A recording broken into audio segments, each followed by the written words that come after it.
என் பேர் மஞ்சுளாப்பா. சென்னை. நாங்க தமிழ்நாட்டுல சென்னை சென்னை மாநகராட்சி கார்பரேஷன் இருக்குல்ல, அது வாசல்ல தான் ரோட்ல பிளாட்பாரத்துல இருக்கிறோம் நாங்க. எங்களுக்கு வந்து 50 வருஷமா வீடு கேட்டுன்னு இருக்கிறாங்க.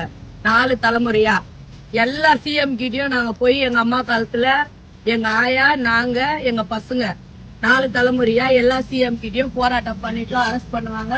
கூட்டு போய் உள்ள உட்கார வச்சிருந்து எங்களை ஈவினிங் அனுப்பிச்சிடுவாங்க. இப்ப புது கவர்மெண்ட் வந்த பிறகு திங்கக்கிழமை, போன வாரத்துக்கு முன்ன திங்கக்கிழமை போய் விஜய் கிட்ட தலைமைச் செயலகத்துல மனு கூட்டோம். உடனே எங்களுக்கு மெசேஜ் வந்தது. அந்த மெசேஜ் எடுத்துன்னு நாங்க போன வாரம் கலெக்டர் ஆபீஸ் போனோம். அங்க இருந்து எங்களுக்கு 3 நாள்ல எங்களுக்கு சொல்லணும்னு சொல்லி கலெக்டர் ஆர்டர் போட்டிருக்காங்க. இப்போ இன்னைக்கு போறோம் கலெக்டர் ஆபீஸ்க்கு 11 மணிக்கு. இந்த விஷயத்த சிஎம் கிட்ட, புது சிஎம் கிட்ட எடுத்துட்டு போனா எங்களுக்கு கண்டிப்பா நல்லது நடக்கும். ஏன்னா எல்லாமே அதிரடியா செய்யறாருல. இங்க 58 குடும்பம் இருக்கும், 20 பசங்க இருக்கிறாங்க எல்லாமே.